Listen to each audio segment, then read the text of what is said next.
All right, let's pull up the image of this kid from Reddit who has his spending breakdown. This is probably one of the more insane things I've seen somebody do. You have to be, it's going to be a little hard for folks at home to read, but you basically have to be a psychopath to keep track of this like this. John, maybe walk us through who this person was and kind of where he lives and what he posted here with this chart. Yeah, so a little bit of background on him. He's a 24-year-old male.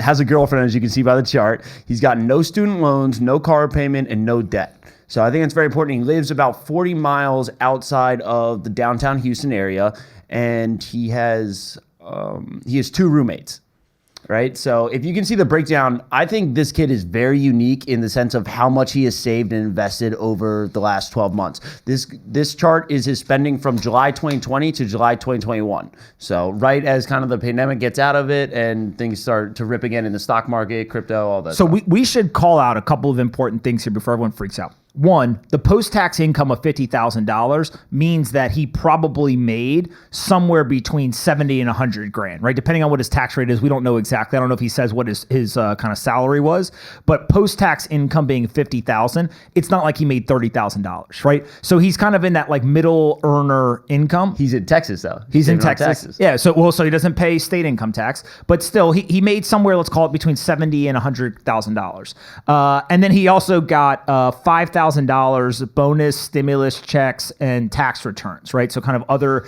augmented income. When you start to think through this also, John, you said he doesn't have a car payment because he bought a used car, it sounds like in cash or whatever right before. So he has no car payment. And then he lives with 2 roommates. So he's got kind of a lower cost of living than let's say a family would have or anything like that. But he saved $27,000 with $28,000 of the $50,000 of kind of take-home income. So he saved over half, just over 50%. And when you start to look at what his expenses are, he breaks it down into food. He only spent $4,700. I don't know exactly what he was spending food on, but that seems like a really low number to me. You know which one was funnier to me? Was that he spent $3,000 on crypto and he spent $463 on his girlfriend. So he spent $500 on the gym. He spent $1,000 on health. He spent $1,000 on apparel. Various, if you start looking at things like technology, traveling, on Amazon, phone bill, Uber, Lyft, etc., that was about $3,700.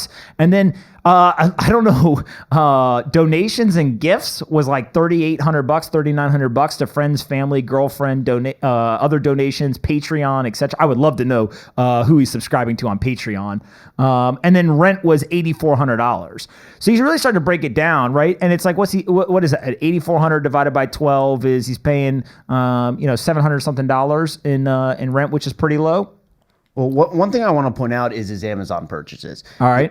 He put a short explanation up on his Reddit, and he basically said, look, I was buying $5 and $50 items on Amazon, and I didn't realize how quickly it adds up. And he made the comment, he said, I will make sure to lower this significantly. Got it. So he's basically trying to get his $600 Amazon purchases down. When you look at the investing, what's fascinating around there is he saved $27,000, $28,000 of that post-tax income he didn't spend. Right, saved so about half his money, his savings. But then he said a little more than half of that he put into investing. So about 25% of his post-tax income he put into investing, and then another 25%, give or take, he put into cash savings, right? It's probably more like 30 and 20%.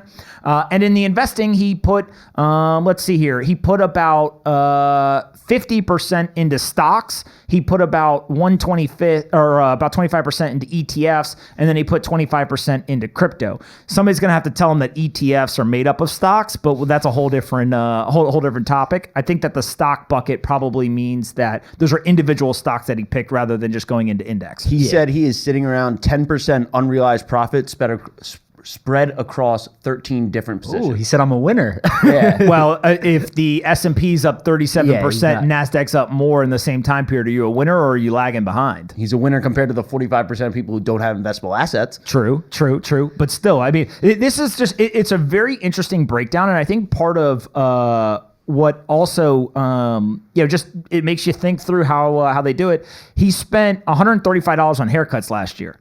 I don't know where you're spending only $135 on haircuts, right? Unless you're literally cutting your own hair for. Now, it was the pandemic, so maybe he had a little lettuce coming out the back of his head, a little mullet action or something. But $135 haircut for an entire year is pretty low, I think. I was going to say one other thing too was that, so he's got almost $12,000 of cash savings, it looks like, right? And based on his budget, what he saved versus income and what he spent everything else on, he spends about $2,300 a month. So he's got 5 months of cash reserves in case he needs anything. So we don't know what he did next year or what he's going to do next year or what he's done in the past, but essentially he's set on cash savings, right? He can basically leave that in a nest egg and say, hey, look, if anything happens, I'm good. I can live 5 months off just my cash savings doing exactly what I'm doing right now. So everything he earns out of this is probably just going to go in that investing category, whether it's stocks, ETFs, crypto, etc. But I think it's impressive, right? He built up a nest egg of 5 months in 1 year, essentially.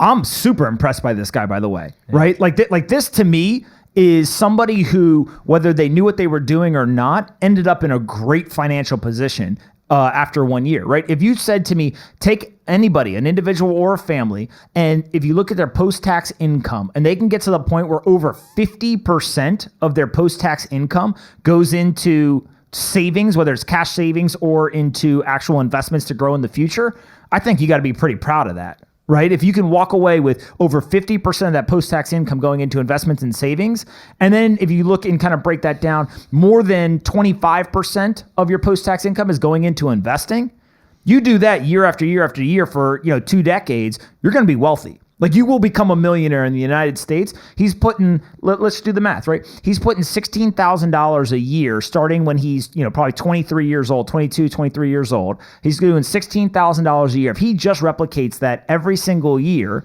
right? We're talking about over a 10-year period, he's now got $160,000 with no appreciation in the assets, right? $160,000 put into the stock market or into crypto.